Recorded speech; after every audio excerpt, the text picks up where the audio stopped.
शुक्लाम्बरधरं विष्णुं शशिवर्णं चतुर्भुजं प्रसन्नवदनं ध्यायेत् सर्वविघ्नोपशान्तयेत्। गुरुर्ब्रह्मा गुरुर्विष्णुः गुरुर्देवो महेश्वरः गुरुस्साक्षात् परब्रह्म तस्मै श्रीगुरवे नमः। व्यासाय विष्णुरूपाय व्यासरूपाय विष्णवे नमो वै ब्रह्मनिधये वासिष्ठाय नमो नमः। कूजन्तं राम रामेति मधुरं मधुराक्षरम् आरुह्य कविताशाखां वन्दे वाल्मीकिकोकिलं। श्रुतिस्मृतिपुराणानाम् आलयं करुणालयं नमामि भगवत्पादं शङ्करं लोकशङ्करं। शङ्करं शङ्कराचार्यं केशवं बादरायणं सूत्रभाष्यकृतौ वन्दे भगवन्तौ पुनः पुनः। वागर्धाविव सम्पृक्तौ वागर्धप्रतिपत्तये जगतौ वन्दे पार्वतीपरमेश्वरौ। सूक्तिं समग्रयतु न स्वयमेव लक्ष्मी श्रीरङ्गराजमहिषीमुधरैकटाक्षैः वैदग्ध्यवर्णगुणगुम्भनगौरवैर्यां कण्डूलकर्णकुहराः कवयोधयन्ति। शान्ताकारं भुजगशयनं पद्मनाभं सुरेशं विश्वाकारं गगनसदृशं मेघवर्णं शुभाङ्गं लक्ष्मीकान्तं कमलनयनं योगिहृज्जानगम्यं वन्दे विष्णुं भवभयहरं सर्वलोकैकनाथम्। मनोजवं मरुततुल्यवेगं जितेन्द्रियं बुद्धिमतां वरिष्ठं वातात्मजं वनरयूथमुख्यं श्रीरामदूतं शिरसा नमामि। आपदामपहर्तारं दातारं सर्वसम्पदां लोकानां श्रीरामं भूयो भूयो नमाम्यहम्। माणिक्यवीणामुपलालयन्तीं मदालसां मञ्जुलवग्विलासां महेन्द्रनीलद्युतिकोमलाङ्गीं मातङ्गकन्यां मनसा स्मरामि। हे स्वामिनाथ करुणाकरदीनबन्धो श्रीपार्वतीशमुखपङ्कजपद्मबन्धो श्रीशारिदेवगणपूजितपादपद्मावल्लीशनाथ मम देहि करावलम्बम्। హరి ఓం. పరమేశ్వర స్వరూపమైన సభకి నమస్కారం. ఈనాడు సుబ్రహ్మణ్యేశ్వర స్వామి వారి యొక్క వైభవం గురించి 4 మాటలు చెప్పుకోవాలి అనేటటువంటి ఒక సత్సంకల్పం బ్రహ్మశ్రీ మోహన్ రావు గారి దంపతులకి కలగడం, దానికి ఆ వల్లీ దేవసేనా సమేత సుబ్రహ్మణ్యేశ్వర స్వామి వారి యొక్క అనుగ్రహము తోడై ఇవాళ అది 4 మాటలుగా వాచిక రూప కైంకర్యం చేసేటటువంటి అదృష్టం పరమేశ్వరుని యొక్క అనుగ్రహం చేత కలగడం నిజంగా సర్వేశ్వరుడి కృపకి తార్కాణం. ఎందుచేత ఈ మాటలు అంటున్నానంటే, ఇది ఆషాఢమాసం, ఉత్తరాయణం పూర్తవుతోంది, ఇంకా కొద్దిలో మనం దక్షిణాయనంలోకి ప్రవేశిస్తాం. దక్షిణాయనం అంతా కూడా అనుష్ఠానానికి సంబంధించినటువంటి కాలం. అటువంటి సమయంలో సుబ్రహ్మణ్యేశ్వర స్వామి వారి గురించి 4 మాటలు చెప్పుకోవడం, ఆయన యొక్క అనుగ్రహానికి పాత్రులు కావడం చాలా అవసరమైనటువంటి విషయం. సుబ్రహ్మణ్య తత్వం చాలా ఆశ్చర్యకరమైన తత్వం. ఎందుచేత అంటే, మీకు మిగిలినటువంటి దేవతామూర్తులను పిలిచేటప్పుడు స్వామి అనేటటువంటి పదాన్ని అందరు మూర్తులకు ప్రత్యేకించి కలిపి మాట్లాడరు. కానీ మాట్లాడడం దోషం కాదు. రామస్వామి అనం, సాధారణంగా రామచంద్రమూర్తి అంటాం. వెంకటరమణుడు గోవిందుడు అంటాం. గోవిందస్వామి అని అనడం తప్పు కాదు, కానీ సాధారణంగా కలపం. కానీ సుబ్రహ్మణ్యుడు అనం, సుబ్రహ్మణ్యేశ్వర స్వామి వారు అంటాం. ఆ స్వామి అన్న మాట సుబ్రహ్మణ్యేశ్వర స్వామి వారికి ప్రత్యేకం వర్తింపచేసి మాట్లాడతారు. అమరకోశమని సంస్కృతంలో ఒక పుస్తకం ఉంది. అందులో స్వామి అనేటటువంటి మాటని అసలు ఒక్క సుబ్రహ్మణ్యేశ్వర స్వామి వారికి మాత్రమే చెప్పారు. ఎందుచేత అంటే, ఆయన ఆ ధీర దేవసేన నాయక ఆ స్వామీ ప్రత్యేకించి గజముఖ అనుజ అని ఆ అమరకోశంలో ఆ స్వామి అన్న మాట సుబ్రహ్మణ్యేశ్వర స్వామి వారికి మాత్రమే ప్రత్యేకం చెందినది అని చెప్పారు. స్వామి అంటే సమస్తము తనది సొత్తుగా కలిగినటువంటి వాడు అని ఒక అర్థం. ఇప్పటికీ 7 కొండల మీద వెలిసినటువంటి వెంకటేశ్వర స్వామి వారిని సుబ్రహ్మణ్యేశ్వర స్వామి వారి యొక్క అవతారముగా కీర్తించి విశ్వసించేటటువంటి జనులు, భక్తులు చాలామంది ఉన్నారు. ఎందుచేత అంటే, వెంకటేశ్వర స్వామి అంటారంటే ఆయన విష్ణు స్వరూపం కదండి అని మీకు అనుమానం రావచ్చు. వెంకటేశ్వర స్వామి పరబ్రహ్మం, మీరు ఎలా కొలిస్తే అలా కనపడతారు ఆయన. పైగా అక్కడ కుమారధార అని ఒక ధార ఉంది. విశేషించి సుబ్రహ్మణ్యేశ్వర స్వామి వారు సాధారణంగా కొండల మీద వెలుస్తూ ఉంటారు. అక్కడ స్వామి కూడా 7 కొండల మీద ఉండడం అనేటటువంటిది ఒక ప్రత్యేకత. పైగా సుబ్రహ్మణ్యుడు కుండలినీ శక్తికి ప్రతీక. షట్చక్రముల యొక్క భేదనము జరిగిన తరువాత సహస్రారములో రమించేటటువంటి బ్రహ్మణ్య స్థితికి ఆ వెంకటేశ్వర స్వామి వారి యొక్క దర్శనం ఒక అపురూపమైనటువంటి సన్నివేశం. ఎందుచేత ఈ మాట అంటున్నానంటే, నేను ఒక చోట ఒక వ్యాఖ్యానంలో చదివాను. మనం వెంకటేశ్వర స్వామి వారి దర్శనానికి వెడతాం. మిగిలినటువంటి దేవతామూర్తుల దర్శనమునకు వెళ్ళినప్పుడు కలిగేటటువంటి అనుభూతి కన్నా వెంకటేశ్వర స్వామి వారి దర్శించేటప్పుడు అనుభూతి వేరు. దానికి పేరే ఆనంద నిలయం. లోపలికి వెళ్ళి దర్శనం చెయ్యగానే దివ్యమైనటువంటి ఆనందమునకు లోనైపోతారు. ఎందుచేత అంటే షట్చక్రభేదనము చేసిన తరువాత సహస్రారములో పరమశివ పర్యంక నిలయైనటువంటి పార్వతీదేవి దర్శనము లేదా ఆ పరబ్రహ్మ దర్శనము ఎంత గొప్పదో వెంకటాచలపతి దర్శనం అంత గొప్పది. అందుకని ఆ సుబ్రహ్మణ్యేశ్వర స్వామి వారి దర్శనమే వెంకటేశ్వర దర్శనముగా కీర్తించి పిలిచేవాళ్ళు ఉన్నారు. ఆయనకి కుమార అని పేరు. కుమారాయే బాల, అందుకని బాలాజీ అంటే కుమారస్వామి అని పిలిచేటటువంటి వాళ్ళు, కుమారస్వామిగా ఆరాధించేటటువంటి వాళ్ళు అనేక మంది భక్తులు ఉన్నారు. అయితే సుబ్రహ్మణ్యేశ్వర స్వామి వారి అవతారం చాలా ఆశ్చర్యకరమైనటువంటి అవతారం. మీకు ఆయన ఎంత ముగ్ధమోహనమైనటువంటి స్వరూపం అంటే, సాధారణంగా సుబ్రహ్మణ్యేశ్వర స్వామి వారి యొక్క చిత్తరువుని ఎవరైనా ఇలా చూశారనుకోండి, ఆయన మూర్తిని ముద్దులు మూట కట్టేస్తున్నాడండి అంటారు. ఎంత అందంగా ఉంటాడంటే ముమ్మూర్తుల వాళ్ళ అమ్మగారి పోలికే. అంటే మరో మాటలో చెప్పాలి అంటే పార్వతీదేవి పోలికే. అంత అందంగా ఉంటాడు ఆయన. మహానుభావుడు ఆ విభూతి రేఖలు పెట్టుకుని, ఆ కుంకుమ పెట్టుకుని, ఆ చేతిలో శక్తి శూలాన్ని పట్టుకుని నిలబడితే ఆ వల్లీ దేవసేన సహిత సుబ్రహ్మణ్యేశ్వర స్వామి వారి దర్శనము చేసినంత మాత్రం చేత మనస్సు లయమైపోతుంది.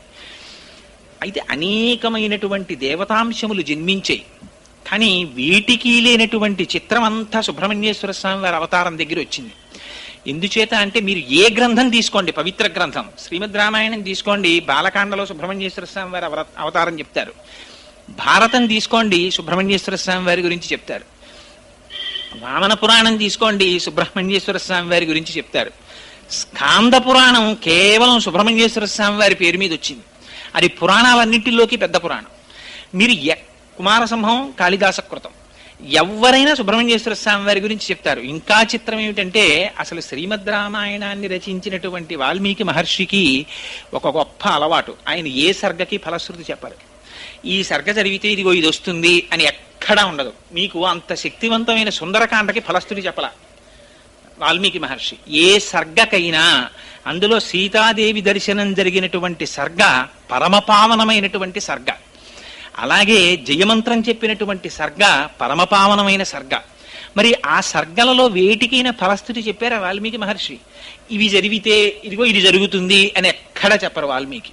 అంతటి వాల్మీకి బాలకాండలో సుబ్రహ్మణ్యేశ్వర స్వామి వారి అవతార ఘట్టం దగ్గరికి వచ్చేటప్పటికే ఫలస్థుతి చెప్పారు. గంగావతరణానికి ఫలస్థుతి చెప్పారు. కొన్ని సర్గలకి మాత్రమే వేళ్ల మీద లెక్క పెట్టచ్చు, వాటికే చెప్పారు ఫలస్థుతి. అలా ఫలస్థుతి చెప్పబడినటువంటి పరమపావనమైనటువంటి గాథ సుబ్రహ్మణ్యేశ్వర స్వామి వారి అవతారం. అయితే అసలు ఆ అవతారం రావలసిన అవసరం ఏమిటి, ఎందుకు వచ్చింది అంటే, దానికి కొంచెం శివమహాపురాణంలో ప్రవేశించవలసిన అవసరం ఉంటుంది. ఎందుచేత అంటే, నేను ఇందాక మీకు మనవి చేసినట్టు అనేకమైనటువంటి గ్రంథాల్లో కుమార సంభవం గురించి, సుబ్రహ్మణ్యేశ్వర స్వామి వారి యొక్క అవతార విశేషాలని గురించి వర్ణన చేశారు. కొద్ది కొద్దిగా మార్పులు ఉంటాయి. అయితే విశేషించి రామాయణం బాలకాండలో చెప్పబడినటువంటి కుమార సంభవం సుబ్రహ్మణ్యేశ్వర స్వామి వారి అవతారం గురించి పూర్వకాలంలో ఒక అలవాటు ఉండేది. గర్భిణీ స్త్రీలు, అందులో అడ్వాన్స్డ్ స్టేజ్ ఆఫ్ ప్రెగ్నెన్సీ అంటాను చూసారా, ఒక 5 నెలలు దాటిపోయినటువంటి స్త్రీలు ప్రత్యేకం చెప్పించుకు వినేవారు ఈ 36, 37 సర్గాల్ని. ఎందుకని అంటే, అది విన్నట్టయితే దీర్ఘాయుష్మంతుడు, వీర్యవంతుడు, తేజోవంతుడు అయినటువంటి కుమారుడు జన్మిస్తాడని ఫలస్థుతి. దీర్ఘాయుష్మంతుడు లభిస్తాడు, పుత్రపౌత్రాభివృద్ధి కలుగుతుంది, స్కందలోకాన్ని పొందుతారు అని చెప్పారు. అందుకని ప్రత్యేకం చెప్పించుకునేవారు 36, 37 సర్గలకి వివరణ. అయితే అసలు సుబ్రహ్మణ్యేశ్వర స్వామి వారి అవతారం రావడానికి కావలసినటువంటి కారణాలని వాల్మీకి రామాయణంలో విశేషంగా వర్ణించలేదు. వర్ణించినది శివమహాపురాణంలో వర్ణించారు. అందుకని శివమహాపురాణంలోంచి క్లుప్తంగా మీకు ఆ కారణాన్ని వివరిస్తాను. పూర్వకాలంలో కశ్యప ప్రజాపతి దక్ష ప్రజాపతికి ఉన్నటువంటి 27 కుమార్తెలలో కొంతమంది కుమార్తెల్ని కశ్యప ప్రజాపతి వివాహం చేసుకున్నారు. ఆ చేసుకున్న వారిలో ఒకరి పేరు దితి. దితి అంటే ద్వైతాన్ని చూస్తుంది. రెండున్నాయని చూస్తూ ఉండడం అజ్ఞానం. ఆ ద్వైతాన్ని చూడడం దితి. ఆ దితి కశ్యప ప్రజాపతికి ఒక భార్య. దితి ద్వైతాన్ని చూస్తుంది కాబట్టి దితికి పుట్టే పిల్లలందరూ దైత్యులు, రాక్షసులు ఉంటారు. అదితి ఎప్పుడు ద్వైతం చూడదు, ఒక్కటి చూస్తూ ఉంటుంది. అందుకని అదితి సంతానం దేవతలు ఉంటారు. దితికి హిరణ్యాక్ష హిరణ్యకశిపులు జన్మించారు. నృసింహావతారంలో శ్రీ మహావిష్ణువు వాళ్ళని పరిమార్చారు. పరిమారిస్తే ఆవిడికి బాధ కలిగింది. భర్త అయినటువంటి కశ్యప ప్రజాపతిని వేడుకుంది. నాకు ఇంద్రుడితో సమానమైన బలం కలిగిన కుమారుడు, ఇంద్రుణ్ణి సంహరించగలిగిన కుమారులు కావాలి, ఏం చేయమంటారని అడిగింది. ఆయన ఒక పెద్ద వ్రతం చెప్పాడు. ఈ వ్రతం చేయి, నీకు పిల్లలు పుడతారన్నాడు. ఆవిడ వ్రతం చేసింది. సరే, రామాయణం బాలకాండలోనూ చెప్తారు, ఇతర పురాణాల్లోనూ చెప్తారు. పాపం ఆవిడ అంతవ్రతం చేసి చిన్న లోపం వచ్చింది. ఒకరోజు మధ్యాహ్నం అలిసిపోయి గడప మీద తల పట్టుకుని జుత్తు చివరి ముడి వేసుకోకుండా పడుకుంది. ఇంద్రుడు శుశ్రూష చేస్తున్నాడు. లోపల పెరుగుతున్నటువంటి కుమారులు తనని సంహరిస్తారేమోననేటటువంటి భయం చేత లోపలికి ప్రవేశించాడు. అపచారం జరిగింది కనుక తల్లి గర్భంలోకి వెళ్ళి, అదితి కుమారుడు కనుక దితి తనకి తల్లి, లోపలికి ప్రవేశించి మారుదస్యేతి గర్భం శక్రోప్యభాషత అని ఏడవకంటంటూ లోపల ఉన్న పిండాన్ని నరికేశాడు. నరికేస్తే వాళ్ళు ఏడుస్తున్నారు. తల్లికి తెలివొచ్చింది. ఎంత పని చేశావయ్యా, పిండాన్ని నరికేశావా, పోన్లే వీళ్ళకి స్వర్గలోకంలో నీతో సమానమైన పదవులు ఇమ్మన్నారు. అంటే వాళ్ళు ఇంద్రుడి చేత నరకబడి ఏడవస్తున్నప్పుడు మారుదహ ఎడవకండి అనిపించుకున్నారు కాబట్టి వాళ్ళు మరుత్తులయ్యారు. వాళ్ళు స్వర్గలోకానికి వెళ్ళారు. అక్కడ ఇంద్రుడితో సమాన స్థాయిని అనుభవించారు. అరేరే, నాకు ఇంద్రుడితో సమానమైన పిల్లలు ఇప్పుడు పుట్టలేదని ఆవిడ క్లేశం కలిగింది. మళ్ళీ కశ్యప ప్రజాపతిని అడిగింది. మళ్ళీ కశ్యప ప్రజాపతితో వ్రతం చెప్పారు. మళ్ళీ వ్రతం చేసింది. ఈసారి బ్రహ్మాండమైన కుమారుడు ఒకడు జన్మించాడు. వాడి పేరు వజ్రాంగుడు. ఆయన శరీరం వజ్రం లాంటి శరీరం. ఆయనకి ఎప్పుడైతే అటువంటి శరీరం వచ్చిందో ఆ శరీర బలంతో దేవతల మీదకి దండెత్తాడు. ఇంద్రుణ్ణి పరవీభ్రష్టుణ్ణి చేసి, ఇంతకుముందు మా అమ్మకు గర్భాంతర్గతమైనటువంటి పిండాన్ని నరికాడు కనుక ఇంద్రుణ్ణి ఖైదు చేస్తానని తీసుకొచ్చి కారాగారంలో పెట్టాడు. దేవతలకి నాయకుడు లేడు. ఆ సమయంలో పాపం చతుర్ముఖ బ్రహ్మగారు బయలుదేరి కశ్యప ప్రజాపతి దగ్గరికి వచ్చి కశ్యప ప్రజాపతిని తీసుకుని వజ్రాంగుడి దగ్గరికి వెళ్ళారు. నాయన, ఇంద్రుణ్ణి ఖైదు చేసేమిట్రా, తప్పు విడిచిపెట్టమన్నారు. వీడు పరమపాపాత్ముడు, మా తల్లి యొక్క గర్భాంతర్గతమైనటువంటి పిండాన్ని నరికేశాడు. అయినా మీరు పెద్దలు వచ్చి అడిగారు కనుక విడిచిపెట్టేస్తున్నాను. నాకేం స్వర్గలోకాన్ని భోగించాలని కోరిక లేదని విడిచిపెట్టి ఆయన ఒక విచిత్రమైన కోరిక కోరాడు వజ్రాంగుడు. జరిగిపోయింది, నాకు అపారమైనటువంటి సత్వగుణము కలిగేటట్టుగా అనుగ్రహించవలసింది అన్నాడు. బ్రహ్మగారు ఉపదేశం చేశారు. సత్వగుణం ఆవిర్భవించింది. పరమభక్తుడైపోయాడు. అయితే బ్రహ్మగారు అంతర్ధానం చెందే ముందు వరాంగి అనేటటువంటి ఒక స్త్రీని సృష్టించి ఈయనకి ఇచ్చారు. ఈయన వరాంగిని తీసుకుని ఇంటికి వెళ్ళాడు. కొంతకాలం అయిపోయిన తర్వాత వరాంగి ఒక విచిత్రమైన కోరిక కోరింది. ఇంతకాలం నుంచి మీతో ఉన్నాను, నాకు ఒక కుమారుణ్ణి ప్రసాదించండి అంది. తప్పకుండా ప్రసాదిస్తాను అన్నాడు. ఎటువంటి కుమారుడై ఉండాలి? వాడి చేష్టితముల చేత విష్ణువుకు బాధ కలగాలంది ఆవిడ కోరికది. ఆయన భర్త సత్వగుణాన్ని పొందాడు, భార్య తమోగుణాన్ని పొందింది.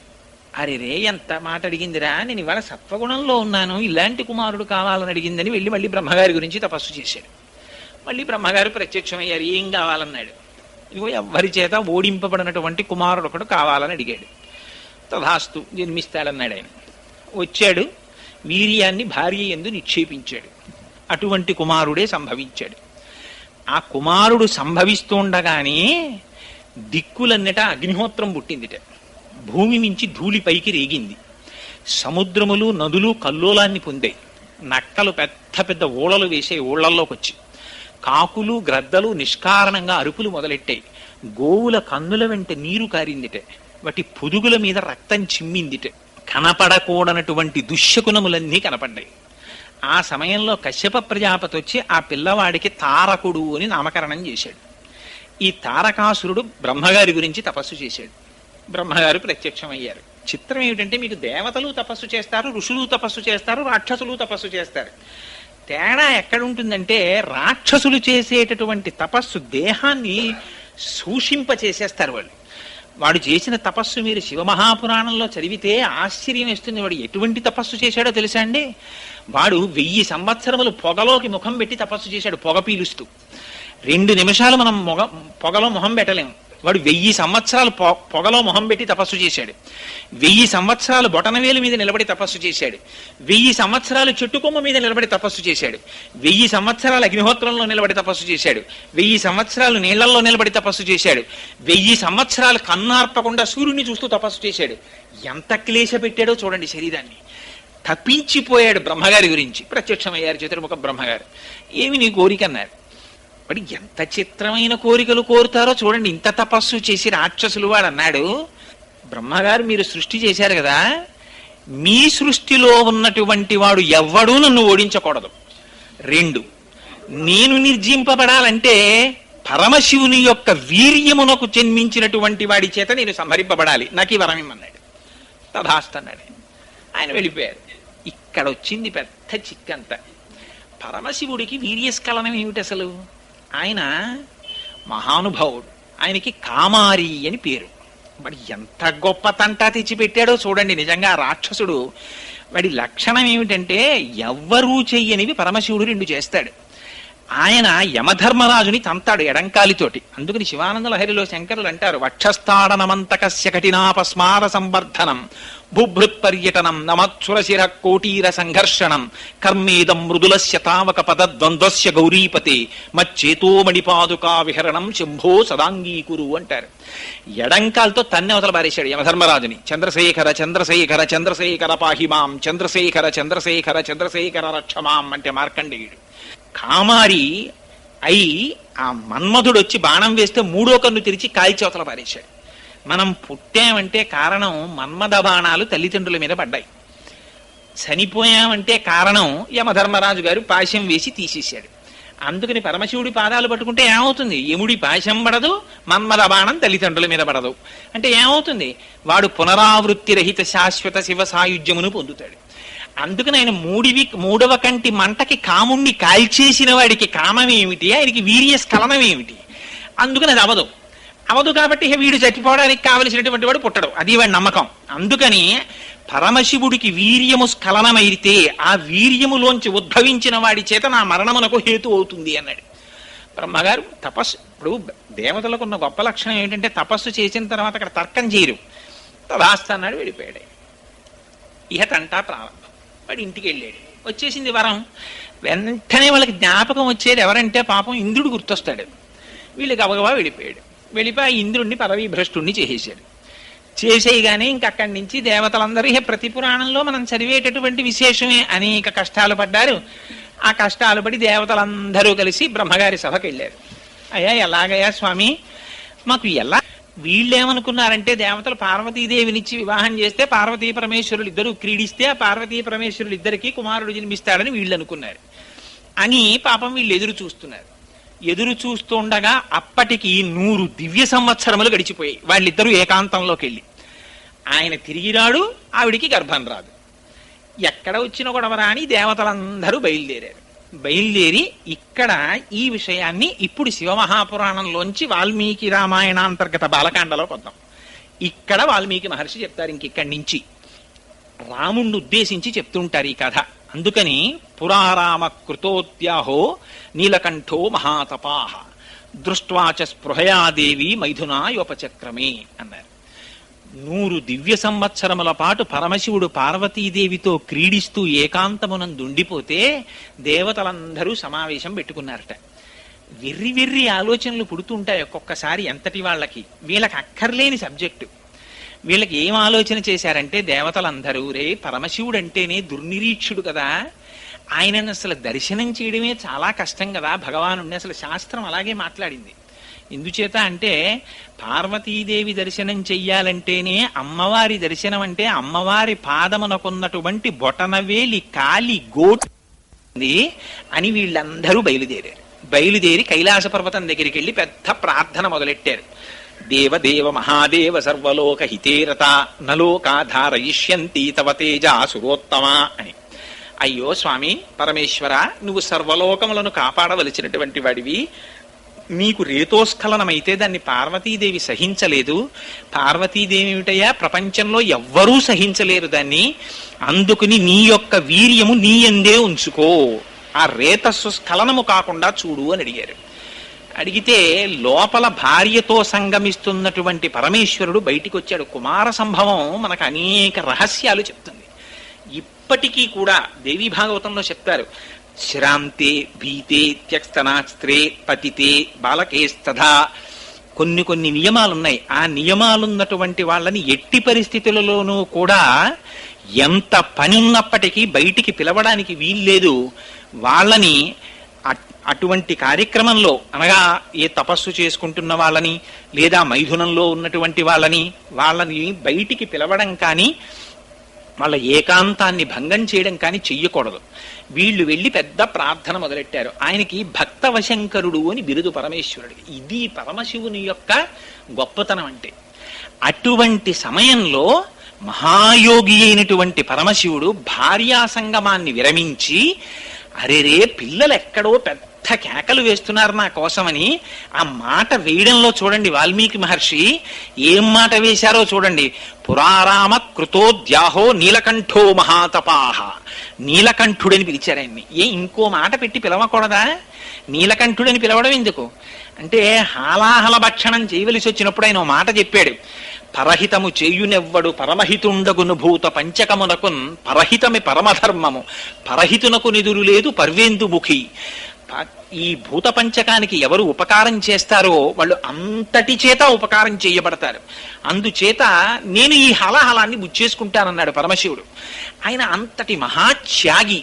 ఆయనకి బిరుదు కూడా భక్తవశంకరుడు. భక్తులు ఆర్తితో శివా అని పిలిస్తే చాలు గబగబా పరిగెత్తుకొచ్చేస్తాడు ఆయన. అందుకే భాగవతంలో పోతన గారు అంటారు, చని కైలాసముజొచ్చి శంకరుని వాసద్వారముంజేరు ఈశుని దవ్వారికు లడ్డుపడ్డ తలమంచుంజొచ్చి కుయ్యో ముర్రో విను మాలింపుము చిత్తగింపుదయన్ వీక్షింపుమన్ చంబుజానన ముఖ్యల్ కాని ఆర్తరక్షణ కళా సంరంభునిన్ శంభునిన్ అన్నారు. ఆర్తరక్షణ కళా సంరంభుడు ఆయన. ఆర్తితో వెళ్ళి శంకరా అని పిలిస్తే చాలా, అయ్యో నేను ఈ పని చెయ్యడమా చెయ్యకపోవడమా అని ఆయనకు ఉండదు.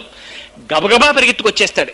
ఊళ్ళో వాళ్ళెవరూ తాగనన్న విషయాన్ని తన చుట్టూ సురసంఘముల్ జయ జయద్ధానంబులన్ బొబ్బిడన్ ఘనగంభీర రవంబుతో శివుడు లోకద్రోహి హుంపోకు రమ్మని కెంగేల తెమల్చి కూర్చి కడిగా నంకించి జంబూపలంబున సర్వంకషమున్ మహావిషమునాహారించి హేలాగతి. ఒక్కసారి ఆ విషాన్ని చేత్తో పట్టుకుని ఇలా నేరేడు పండులా నలిపేసి నోట్లో పెట్టేసుకున్నాడు ఆయన. అంతటి మహాపురుషుడు కనుక తీరా నోట్లో పెట్టుకున్నాక గుర్తొచ్చిందిట, ఉదరము లోకంబులకును సదనంబకుటెరిగి శివుడు చతుర విషాగ్ని కుదురుకునే కంఠబిలమున పదిలంబుగా నిలిపేసి మధురసు ఫలరసం క్రియన్. అరే రే మింగేస్తే అధోలోకాలు పోతాయి కడుపులో ఉన్నవి అని మింగడం మానేసి కక్కడం మానేసి కంఠంలో పెట్టేసుకున్నట్ట నీలకంఠుడయ్యట్టయిన. అందుకని ఆ నీలకంఠ అనేటప్పటికీ మన కోసం పరిగెత్తుకొచ్చే స్వామి గుర్తొస్తాడు. అందుకని మహాత్యాగి, భార్యతో మైథనములో ఉన్నానన్న విషయమును కూడా మరచి బయట భక్తులు ఆర్తితో పిలిచి నీ వీర్యము నీ యందు ఉంచుకో అంటుంటే పరిగెత్తుకొచ్చాడు. వచ్చి మీకు ఎందుకు రాయి విషయం అని అడగాలి ఇంకోడైతే. ఆయన అన్నాడు, అరే రే నాయనా మీ అందరు వచ్చారా, నాకు ఈ విషయం చెప్పడానికి, ఇది పెద్దలకి చెప్పవలసిన విషయమే. దేవతలు చూడండి, అయినా భగవానుని యొక్క ఔదార్యం చూడండి పరమశివుడు. అందుకని వాళ్ళని జగత పితరౌ వందే పార్వతీ పరమేశ్వరౌ అని కీర్తించారు మహానుభావుడు. నిత్యాయ త్రిగుణాత్మనే పురజితే కాచాయనీ శ్రేయసే సత్యాయాజ్య కుటుంబినే మునిమన ప్రత్యక్ష చిన్మూర్తయే మాయా సృష్ట జగత్రయాయ చకలాన్నాయాంత సంహారిణే సాయంతాండవ సంభ్రమాయ జటినే సేయం పతిశంభవే అంటారు శంకర భగవత్పాదులు. అంతటి మహానుభావుడు కనుక ఆయన అన్నాడు, దానికి ఏముందయ్యా, నా వీర్యమును నాయందే ఉంచుకుంటాను. కానీ ఒక్క విషయం, రేతస్థానము నుంచి కదిలిపోయింది. జారిపోతున్న వీర్యం కింద పడితే తప్ప, వీర్యోద్భవుడైన కుమారుడు జన్మిస్తే తప్ప తారకాసుర సంహారం జరగదు. ఎవరు పట్టుకుంటారు? పార్వతీదేవి యందు నిక్షేపించద్దని మీరు అన్నారు కదా, ఎక్కడ విడిచిపెట్టమంటారని అడిగాడు. అడిగితే ఉపద్రవం వచ్చేటప్పటికీ వాడండి అంటే వాడండి అని చెప్తాం. ఏదైనా సాధించేటప్పటికి వీడెళ్ళి ముందు చెప్తాడు. సుందరకాండలో హనుమ వెళ్ళి చెప్పలేదు, నేను దర్శనం చేశాను, వానరులు అందరూ చెప్పేశారు అక్కడ ఉందండి సీతమ్మ, అక్కడ ఉందండి సీతమ్మ అని. ఆఖరణ హనుమంతుడికి చోటిచ్చారు వెళ్ళి మాట్లాడడానికి. అలా వీళ్ళందరూ ఎవరు భరిస్తారా అనేటప్పటికీ పక్కకి తప్పుకున్నారు. ఒక్కళ్ళేడు శివవీర్యం భరించగలిగిన వాడేవాడు. భరించడం అనేటప్పటికి అందరికీ గుర్తొచ్చింది భూమి. ఎందుకంటే పాపం ఆవిడికి ఒక పెద్ద బిరుదుంది, అన్నిటినీ భరిస్తుంది ఆవిడ. అందుకే కదా సుందరకాండలో రామాయణంలో వాల్మీకి మహర్షి ఆవిడకు ఒక గొప్ప బిరుదులు ఇచ్చారు. క్షితి క్షమా పుష్కర సన్నిభాక్షి యరక్షిత రఘవ లక్ష్మణాభ్యాం సారాక్షసీభి వికృతేక్షణాభి సంరక్షిత సాంప్రతి వృక్షమూలే అంటారు సీతమ్మని. తినడానికి కావలసింది ఆవిడే ఇస్తుంది, కింద విడిచిపెట్టేసిన దాన్ని ఆవిడే పుచ్చుకుంటుంది, తాగడానికి కావలసింది ఆవిడే ఇస్తుంది, వీడు విడిచిపెట్టేసిన దాన్ని ఆవిడే పుచ్చుకుంటుంది, వీడు గుణపం వచ్చి గోతులు పెట్టేసినా ఆవిడ ఊరుకుంటుంది, ఆఖరికి వీడిని తీసుకెళ్లి ఆవిడలో పూడ్చి పెట్టేసినా ఒక్కనాడే ఆవిడికి నమస్కారం చేయకపోయినా కౌగిలించుకుని కడుపులో పెట్టుకుంటుంది. అటువంటి తల్లి కదా, అందుకని భరించడం బాగా తెలిసిన ఆవిడ్ని చూపించారు. ఆవిడ్ని చూపించి ఇదిగోనయ్యా స్వామి భూమి ఉంది కదా ఈవిడి మీద విడిచిపెట్టేసేయన్నారు. అంటే ఆ భూమి ప్రతిఘటించలేదు. అందుకని పరమశివుడు తన రేతస్సుని భూమి మీద విడిచిపెట్టాడు. విడిచిపెట్టేటప్పటికీ యత్తేజ క్షుభితం ఏతద్ధరా ధారయిష్యతి తతో దేవా పునరిదమూచశ్చాద హుతాశనం అన్నారు వాల్మీకి మహర్షి. ఆ వీర్యం ప్రవహించడం మొదలెట్టింది భూమి మీద. అది ప్రవహించడం మొదలెడితే శివతేజస్సుని భరించగలిగినటువంటి వాడేవాడు. శివతేజస్సు అంటే శివుడే. ఇంకా భరించలేకపోయింది భూమి. భరించలేక గజ గజ గజ గజ వణికిపోయింది. ఉనికిపోతే అప్పుడు దేవతలందరూ చూశారు. వాళ్ళ గొప్పతనం చూడండి, ఆ తెలివితేటలు చూడండి వాళ్ళవి.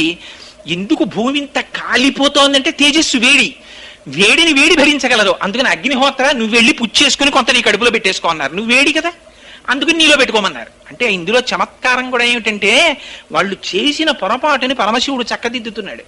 ఎందుకని ఆయనే అష్టమూర్తి తత్వం మళ్ళీ పరమశివుడిదే.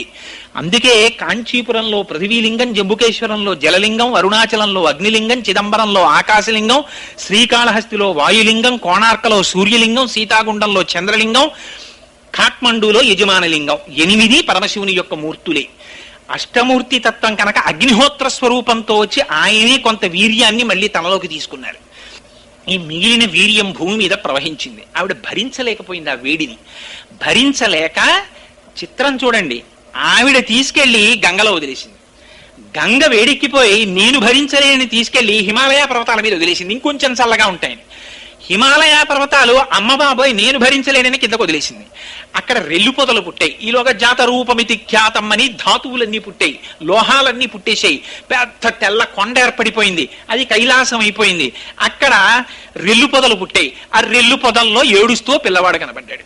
దివ్యం శరవణం చైవ పావకాదిత్య సన్నిభం, ఆయనే సుబ్రహ్మణ్యేశ్వరుడు అన్నారు.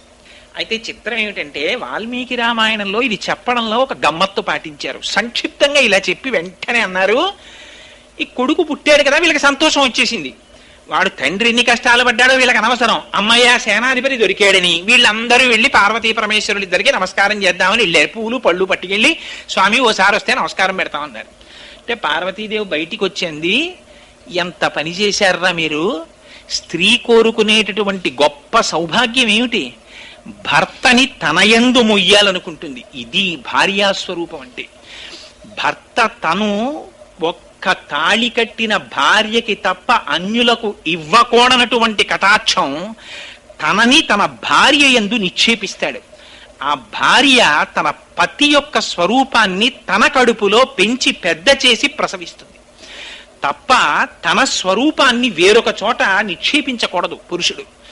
అందుచేత నా భర్త యొక్క స్వరూపాన్ని భరించవలసినది నేను కడుపులో, కానీ నేను భరించలేనని మీరు వీర్యస్ఖలనం చేయించారు పరమశివుడి చేత, భూమి చేత భరింపచేశారు. అందుకని మీకు నేను శాపం ఇస్తున్నాను. ఏమిటో తెలుసా, అపత్యం స్త్వేషు దారేషు యస్మాన్నోత్స్వాదయిష్యథ అవనేనైక రూపత్వం బహుభార్యా భవిష్యసి నచ పుత్ర కృతాం ప్రీతిం మత్క్రోధ కలుషీకృత ప్రాప్యసి త్వం సుదుర్మేధే మమ పుత్రమనిచ్చతి. పార్వతీదేవి శపించింది. ఏమని, అపత్యం స్త్వేషు దారేషు, దేవతలారా మీ ఎవ్వరి భార్యలకి ఇక సంతతి పుట్టారు, ఇక మీ యొక్క భార్యలందరూ నిస్సంతులై ఉండిపోతారు. అక్కడితో 33 కోట్ల దేవతలు ఆగిపోయారు. ఇక ఆనాటి నుంచి ఈనాటి వరకు దేవతల సంఖ్య 33 కోట్లు. మిగిలిన ఏ అవతారంలోనూ ఈ చిత్రం లేదు. ఒక్క సుబ్రహ్మణ్యేశ్వర స్వామి వారి అవతారం దగ్గరికి వచ్చేటప్పటికి ఇంత చిత్రం జరిగింది. దేవతల సంఖ్య ఆగిపోయింది. దేవతలు అయిపోయారు, వచ్చి ప్రార్థన చేసినందుకు ముఖం తిప్పి చూసింది, భూమి కనపడింది. నేను పొందవలసినటువంటి నా పతి యొక్క తేజస్సుని నువ్వు స్వీకరించావు కాబట్టి అవనేనైక రూపత్వం బహుభార్యా భవిష్యసి. ఒక స్త్రీకి ఇంతకన్నా దారుణమైన శాపం ఇంకోటి ఉండదు. నువ్వు ఒక్కటివే, నీకు భర్తలనేకం పొమ్మంది. అందులో వావివరసలు లేకుండా ఉంటాయి. ఎందుకని? తండ్రి గారు భూమిపతే, కొడుకు గారు భూమిపతే. తండ్రి ఆ భూమికి పతే పరిపాలిస్తాడు, ఆ తండ్రికి కొడుకు మళ్ళీ భూమికి పతే. కారే రాజులు రాజ్యములు గెలువరే, గర్వోన్నతిం పొందరే, వారేది సిరి మూట కట్టుకొని పోవంజాలిరే, భూమిపై పేరైనం కలదే, శిబి ప్రముఖులను ప్రీతిని యశక్కాముల ఈరే కోర్కెలు వరలంతలపరే ఇక్కాలమున్ భార్గవ అంటారు పోతన గారు. ఎంతమంది వచ్చారో ఎంతమంది వెళ్ళిపోయారు. అందుకనే అవనేనైక రూపత్వం బహుభార్యా భవిష్యసి, నీకు బోల్డ్ మంది భర్తలు అవతల బొమ్మంది. ఎందుకని? తన భర్త వీర్యం తను పొందకుండా చేసింది కాబట్టి అని. ఇంకొక మాట అంది, నువ్వు ఒక స్వరూపంతో ఉండవు, అనేకమైనటువంటి స్వరూపాలతో ఉంటావు. అందుకని చవిటి నేల, ఊషర క్షేత్రం, సస్యశ్యామలం, ఇన్ని రకాలుగా భూమి మారిపోయింది అని పార్వతీదేవి శపించింది. ఇక్కడ రామాయణంలో అంతవరకే చెప్పారు, కానీ శివమహాపురాణంలో ఇంకొక మాట కూడా చెప్పారు. అగ్నిహోత్రుడి వంక చూసింది, భూమి భరించలేని తేజాన్ని నువ్వు భక్షించావు కాబట్టి నువ్వు సర్వభక్షకుడు అయిపోతావు. ఇది తినచ్చా ఇది తినకూడదా అని ఉండదు, శవం దగ్గర నుంచి ప్రతిదాన్ని కాలుస్తావు పొమ్మంది. ఆనాటి నుంచి ఈనాటి వరకు అగ్నిహోత్రుడు సర్వభక్షకుడు. ఇవన్నీ అమ్మవారి శాపాలు. కుమార సంభవ సమయంలో పార్వతీదేవి ఆగ్రహం చెంది ఇచ్చినటువంటి శాపాలు. ఆనాటి నుంచి ఈనాటి వరకు కుమార సంభవం ఒక నీతి నేర్పుతుంది మనకు. అత్యంత ప్రమాదకరం ఏమిటంటే, భార్య భర్తృ సమాగమ సమయమునందు వెళ్లి వారిని ఎట్టి పరిస్థితులలోనూ కూడా వారి ఏకాంతమును భంగపరచరాదు. అది పరమ పవిత్రమైనటువంటి కృత్యం. పూర్వం సృష్టి కార్యం అదొక యజ్ఞం కింద చూసేవారు పెద్దలు. సరే, దాని గురించి నేను పెద్ద చర్చ చేయదలుచుకోలేదనుకోండి. అందుచేత అమ్మవారు శపించింది. సరే, ఈ శాపములు అయిపోయిన తరువాత వీళ్ళందరూ దీనమైన ముఖాలు వేసుకున్నారు, వెళ్ళిపోయారు. పరమశివుడికి కామమేమిటి? ఆయనకి లోక రక్షణ హేతువు కొరకు వీర్యాన్ని స్రవించాడు.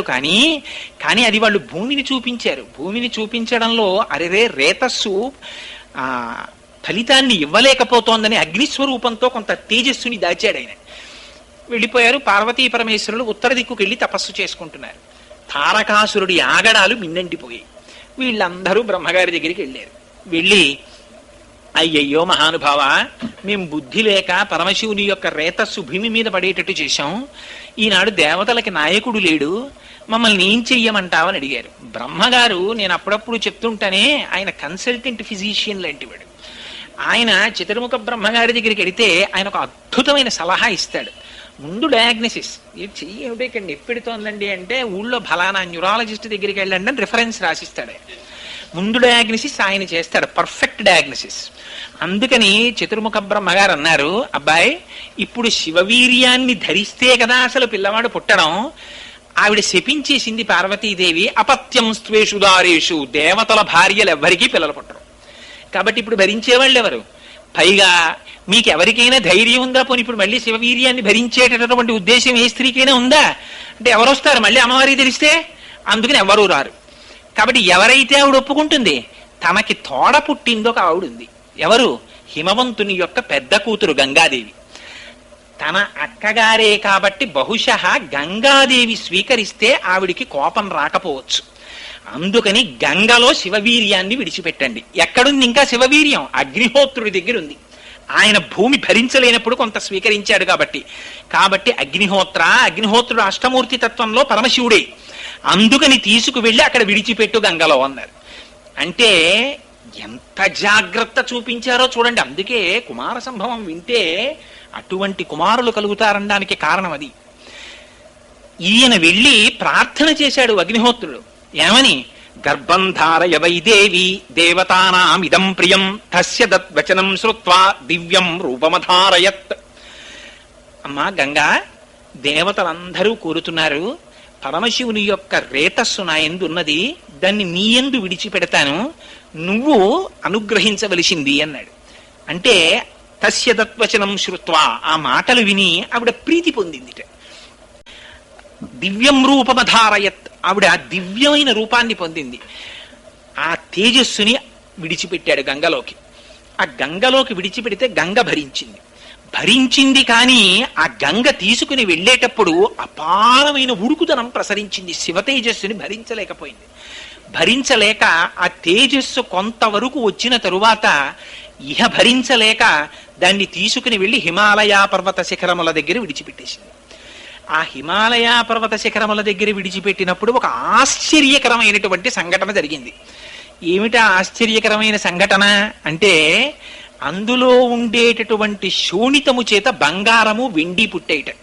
సర్వం పర్వత సన్నద్ధం సవర్ణమభవద్వనం జాత రూపమితి ఖ్యాతం తదా ప్రభృతి రాఘవ అన్నారు వాల్మీకి మహర్షి. ఇవాళ మనం వాడుకుంటున్న లోహాలన్నీ ఎక్కడి నుంచి వచ్చాయి తెలుసా అండి? పరమశివ వీర్యంలోంచి వచ్చాయి. అందులో ఉన్నటువంటి శోణితము బంగారము వెండిగా మారిపోయింది. అందులో ఉన్న క్షారము రాగి ఇనుముగా మారిపోయింది. అందులో ఉన్న మలము సీసము తగరముగా మారిపోయింది. అందుకే మళ్ళీ ఇవన్నీ తిరిగిపోతే ఆయుర్వేదంలో అందుకే పాదరసాన్ని శివవీర్యం కింద చెప్తారు. ఇవి మళ్ళీ ఇవన్నీ వెళ్ళి ఈ సీసము తగరములో కరిగిపోతుంది, తగరము రాగిలో కరిగిపోతుంది, రాగి వెండిలో కరిగిపోతుంది, వెండి బంగారంలో కరిగిపోతుంది, బంగారాన్ని పాదరసం తినేస్తుంది. ఇన్ని ధాతువులు ఇవన్నీ ఏర్పడడానికి కావలసినటువంటి శక్తి ఆ శివవీర్యంలోంచి ప్రవహించింది.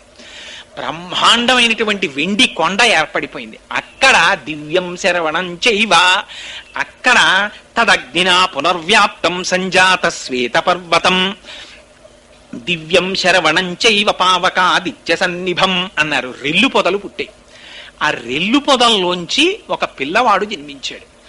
ఆ పిల్లవాడే శరవణభవుడని పిలిచారు. అవి నిజానికి బీజాక్షరాలు. ఆయనది షడక్షరి మహామంత్రం సుబ్రహ్మణ్యేశ్వర స్వామి వారిది. అవే శరవణభవ. ఆయనకి శరవణభవ అన్నది బీజాక్షర సంయుక్తమైన నామం. సుబ్రహ్మణ్యేశ్వర ఎందుకు వచ్చింది అంటే సు అంటే శుద్ధమైన బ్రహ్మణ్య స్వరూపమైనది. ఆయన అగ్నిహోత్రం తీసుకొచ్చినటువంటి వీర్యము నుంచి జన్మించిన వాడు కాబట్టి ఆయనకి పావకుడు అని పేరు వచ్చింది. ఇలా జన్మించినటువంటి పిల్లవాడికి పాలిచ్చేవాళ్ళు కావాలి కదా శిశువుకి. ఎవరిస్తారు పాలు? అందుకని వీళ్ళు గబగబా చూశారు దేవతలందరూ. ఎవరిని పిలవాలనుకున్నారు? కృత్తికలు కనపడ్డాయి. కృత్తికలంటే ఆ 6 కృత్తికలు నక్షత్రములు ఆకాశ మార్గంలో ఉంటాయి. వాటి వలన ఆధ్యాత్మిక శక్తి వస్తుంది. ఆ కృత్తికల్ని పిలిచి పాలిమ్మన్నారు. వాళ్ళన్నారు తాక్షీరం జాతమాత్రస్య కృత్వా సమయముత్తమం దధు పుత్రో యమస్మాకం సర్వాసామితి నిశ్చిత. అలాగేనయ్యా మేము పాలిస్తాం, కానీ ఎక్కడో పుట్టిన పిల్లవాడికి మేము ఎందుకు ఇస్తాం పాలు? పుట్టినవాడు సామాన్యుడా, శివకుమారుడు. అటువంటి పిల్లవాడికి తల్లి అన్న పేరు మాకు రావాలి మేము పాలిస్తే. అందుకని మా పిల్లవాడన ఆయనకి పేరు పెడితే మేము ఆయనకి పాలిస్తాం అన్నారు. ఆ పిల్లవాడు బతికి బట్ట కట్టి దేవసేనకి నాయకుడైతే కానీ తారకాసుడు సంహరింపబడ్డావు. అలాగే తప్పకుండా పిలుస్తాం, మీరు పాలివ్వండి అన్నారు. కృత్తికలు 6 పాలిస్తుంటే 6 ముఖములతో తాగాడు కాబట్టి ఆయన షడాననుడు అయ్యాడు, షణ్ముఖుడు అయ్యాడు. 6 ముఖములతో పాలు కృత్తికల దగ్గర తాగాడు కాబట్టి కార్తికేయుడు అయ్యాడు. గంగాదేవి యొక్క గర్భము స్రవిస్తే పుట్టినవాడు కాబట్టి స్కందుడయ్యాడు. ఇన్ని పేర్లతో ఒక్కసారి జన్మించాడు ఆయన. జన్మిస్తే సూర్యునకు ఎదురు నిలిచినటువంటి సూర్యుడా అన్నంత తేజస్సుతో వెలిగిపోతున్నాడు ఆయన. ఆ వెలిగిపోతున్నటువంటి సమయంలో ఈ దేవతలందరూ పరమ ప్రీతిని చెందారు. అమ్మయ్య, ఇటువంటి పిల్లవాడు జన్మించాడరా, ఇంకా మన కష్టాలన్నీ గట్టెక్కిపోయాయి అనుకున్నారు.